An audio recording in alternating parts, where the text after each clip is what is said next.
All right, my friends, what is up? Now, this is the first video in a bit throughout this module, and it may be the only one because this process it's all the same. Everything is all the same, right? From content creation to sales to marketing to whatever it may be, it all has a foundation of persuasion, which we learned about in Digital Economics 101. And now the reason there's only one video here, because usually the videos are meant to explain something, to show something. And from what I've noticed and who I've talked to and who I've taught, the best way to go about this really is through trial and error and figuring it out, because I'm going to show you, we talked about qualifying questionnaires, and I'm going to show you what is mine, but this one's much longer. This is kind of where things start to get excuse me, creative for me. And with this, you have to understand the process as a whole, right? Because I feel like a lot of people, they're looking for like possibly the easiest way out. They like all of the questions and all of the concerns at any point in time throughout the history of courses or even cohorts is that people aren't seeing results. And so not in terms of, not technically results, but they aren't seeing results that were created by their own expectation and haven't taken into account every single thing that they know, that they don't know, what they're doing, who they're working for, what problem they're solving, all of these other things that come into account that play a genuine role. So while I can help with the things that I've done or the things that have helped other people done, your situation is unique, and the answer is always action, right? Action and iteration. So far in this module, we have understood the sales process, right? Which is usually like trust building, attention, qualification. So making sure you can actually help them, questioning to figure out where they want to be and what is preventing them from getting there, and understanding that problem, right? Understanding and questioning that problem from an articulate lens. But that takes practice. It really takes practice. I can show you the best strategy possible, but I guarantee when you start reaching out to people, you're not going to be able to do that strategy because you don't understand what's going on behind it. You're going to throw in a word here and there. And the best way to do this is just through practice and failure. Like honestly, just send 10 to 50 DMs and expect absolutely nothing from it. And I guarantee that will make you more money than expecting something from it. Expectation is extremely dangerous in not only the game of business, but the game of life. So we talked about the sales process.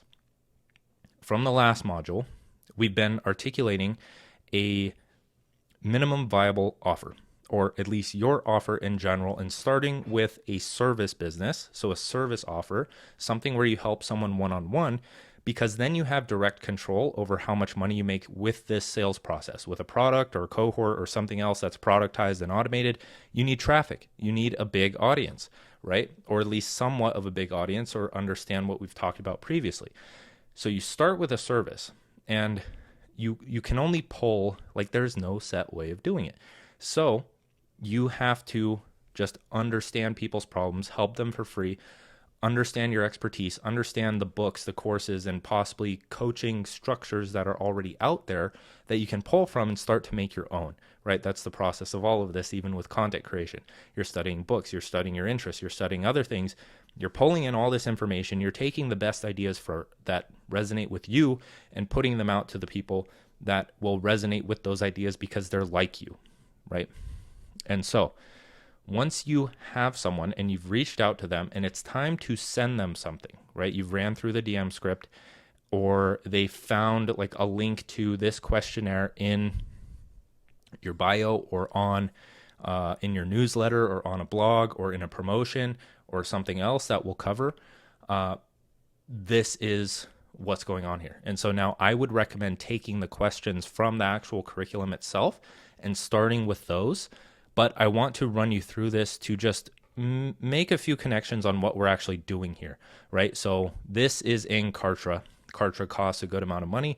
I wouldn't recommend it for beginners. I would recommend just having a Google form. And then after that, here's what's included. So in the questionnaire, and this is under the context of the mastery program, which this came after my web design thing. This came after my funnel consulting. This is when Joey and I combined services and did both a performance and a business for solopreneurs based offer. And so that's what the context of this actual questionnaire is. So what is your reason for filling out this questionnaire? So the reasoning behind this question is not necessarily a question itself, right? This is where I want you to start thinking beyond just like, I'm writing a question, I'm having people answer questions. No, you have to be conscious throughout this entire process and understand exactly what it is that you're doing here. So there's a few options. I have a family to support and my current income doesn't cut it. I want the freedom and autonomy to travel, work from anywhere, and schedule my own days. I'm tired of not having the direction, internal drive, and focus to reach my goals. I see other successful freelancers, coaches, and creators and online business owners and know I can do the same. I am brutally aware of the state of the world and want to become self-sustained before the possibility of getting replaced. I hate my current line of work and want to fully pursue my interests and passions. So the reason behind the multiple choice here is to kind of frame, because a lot of the time people don't know, right? So you kind of have to guide them. And that's where marketing comes into play. Now, I would change some of these questions because they don't really resonate with me anymore. I've grown in a sense, and I think some of them are a tad bit, they push people in a more negative direction, which I'm not a huge fan of. But what these are doing is making people aware of their problems and what their actual problem is, and make them identify with one of these because it gives them clarity. So it's they're picking the best option that they resonate with the most. And this is also giving people a lot of options to resonate with or to relate with, because when they see one of these, they can be like, yep, that's the problem. Yes, that's also the problem. Yes, that's also the problem. Yes, that's also the problem. People don't only have one problem that they're trying to solve, and don't understand that most things in business or skill acquisition or self-improvement in general help almost every single problem, right? And it really is that way. So now with these, on a scale of 1 to 5, how happy are you with your business's growth over the last year? And so now here what we're doing is we're indirectly making them aware of the problem that they are facing, right? So how happy are they with their business's growth? And that makes them self-reflect in order to make themselves aware of their own problem this way, right? So if they were to click 5, then that means they've self-reflected, and it's like, okay, yeah, I'm actually pretty happy with my business's growth. If it's a 3, like, I'm not even reading these questions after people submit them. This is just a way of making people self-reflect on where they are actually at, so that they can gauge for themselves whether or not they want to join the program, right? And so on a scale of 1 to 3, how overwhelmed do you feel with the amount of work you have? Not overwhelmed. I'm occasionally overwhelmed. I don't have enough time in the day with no clear direction. So my point with all of this is to use the questions that are in the curriculum. But you're getting creative here in the sense that you're raising people's level of awareness of their problems with the questionnaire and with really anything in marketing. That's all you're doing, is you're making people more aware of their problems so that they choose to work with you, right? And so I have a link to this in the actual curriculum, and you can take a look through this, and I want you to look through it, and I want you to guess what's the actual intention, right? This is where intention comes into play, of what is the reasoning behind this question, right? How many followers do you have on social media? And you need to take into account the context of what people are looking to purchase, right? So how many followers do you have on social media? A lot of people will just answer this without thinking beyond, like, okay, what's the intention behind this question? How many followers do you have on social media, right? How many followers do you want to gain, right? So it's where they want to be, where they are now, and you are what can transform them to get there, right? So I'm asking questions where it's like, how many followers do you have? How many followers do you want? Okay, what's stopping you from getting there? That is really the sales process in general, is where do you want to be? What's your vision for the future? You could go back and look at your own vision to see how you can help people transform to that. But what's your vision for the future? Where are you now? What are the goals in between, and how are you going to get there? And what's preventing you from getting there? Right? That's the entire thing. It's from point A to point B. How are you going to get there? Why do you want to get there? What's standing in the way of getting there? That's marketing. That's marketing in general, is point A, point B. Everything in the middle is what you're marketing, what you're giving clarity on, or what you're persuading that you have the answer to in exchange for money, right? That's what it's all about. So go through this, look through it, and try to make the connections. Like, okay, what is he actually doing here, rather than being on the consumer side of things and just filling it out to fill it out to see if you're a fit, right? And now what happens after this is you can do fancy automations with this if you want, but with Google Forms, you'll have to look this up for yourself, because there's just principles and methods, right? Methods, there's a billion different ways to create forms and have things sent to you or sent to like a Google Sheet or some way where you can see the responses of the actual form and reach out to those people.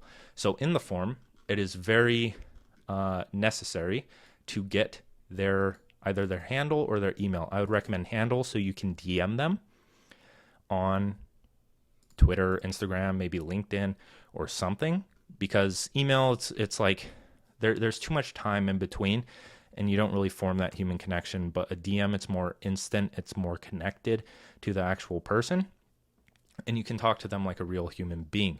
So once they fill this out, and this is after you DM them, or this is them expressing interest in your offer. Even if it's a minimum viable offer, even if it's only one call, even if it's on 4 calls, that's what you're trying to gauge here. What can you do to help this person based on what they filled out in this form? And then you can start creating either like a course or a curriculum or a system around that to help them get from point A to point B. And then that eventually can be turned into a product or service, right? So you don't have any clarity on what you're selling right now, but you gain clarity from this. How are you helping people? What's their actual problems, right? That's what this is for. This is like direct market research from people. What are their problems? Why aren't they getting there? Why do they want to get there? What do they want to achieve? All of that stuff, right? And then from this, you can also use this to go back to your marketing strategy and change that up a bit if you want to. But after this, they get put into a Google Sheet, or you get a notification like, hey, they filled out the form. And then you go to their Twitter handle or their Instagram handle, you DM them, you ask them a few more questions like, hey, what made you fill out the questionnaire? Where do you want to be? Like, tell me more. Where do you want to be with my help regarding your interest? And then after that, it's like, okay, yeah, I can definitely help you out. Let's get on a call. Let's talk about how I can help you. And then we'll go through with that. And now you may think this is too drawn out or too like long, but you're making people get invested in you, right? It would be too simple, and it wouldn't show that you respected your time if you didn't have any of this stuff, right? If you have barriers in place, and the more barriers those people climb, the more they realize you respect your own time, if they are fit to work with you, right? If they're a good like customer and they actually want to pay, as opposed to XYZ. So then you send them your calendar. And again, this has more, this has more questions. So you can put a description here if you want. There's also a link to this one. But then when they click a time in your Calendly, then they'll fill out the name, email. These are automatic. But again, you remind them, where do you want to be 90 days from now? Or let's say 60 days from now, or a month from now. Just put a number out there, right? It doesn't matter. Where do people want to be? What's their desires? And then be honest, what's holding you back? And then if I'm able to help you with that, what would you like your business to look like? So now you're making them visualize it, and you're making them understand like, okay, here's where I want to be regarding your interest. And then this is an optional question where if you have a solidified offer, like if you have a full-fledged coaching program, it's all fleshed out, that's what you're doing, like that's what you're confident in selling, and that's what you've been selling, and it's worked, right? You're getting consistent clients with it because the offer is what sells. Then you can start to put a question like this, where you're gauging them more whether or not they're willing to pay, where it's like the tiers of this program start at 2,000. Are you in the financial position to invest into your business right now, given that we work with you until you recoup your investment? That was my guarantee at the time. So my risk reversal was given that we work with you until you recoup your investment on the program, right? And so then it's, I have the financial capability. I do not have access to the financial resources to invest in my growth. Are you the decision maker? That's just a question. Kind of sort of important, but not really. And then is there anything else I should know to be prepared for the call? And then once they schedule the event, then you move on to actually showing up to the call, which is in the next section on conversational sales. And that's when you can close the deal, get paid, and then start onboarding, offboarding, understanding all of that. And throughout all of this, you are trying to get a feel for what it is that you actually want to sell.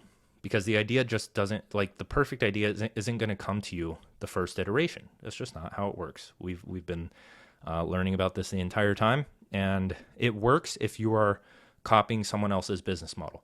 Now, if you want to, let's say, take what's in the cohort and help people. So the master's curriculum of this cohort is actually a marketing consulting offer. It was this offer, right? So if you want to take this and you want to help creators with marketing and funnels and building this stuff out, you can turn this into a consulting offer. Feel free. Just don't copy my curriculum or things like that. You have to actually help them first and go through the ladder so you know what you're doing, right? And the same thing goes for the bachelor's curriculum. If you want to help people with social media growth consulting, ghostwriting, whatever it may be, then all of that is pretty much like a description of a service. If you want to be a performance coach, then you go and you read a performance book. Maybe you buy their coaching. Maybe you buy one of their courses, and then you take the broad outline and you fill it in with your own experience, right? And that's just how it goes. You're just selling it under your own personal philosophy, personal brand, personal lens, personal experience. That's what the experience model is. That's what this is all about, right? So I hope this helped. As always, if you have questions, leave them in the Discord, and I'll see you in the next video.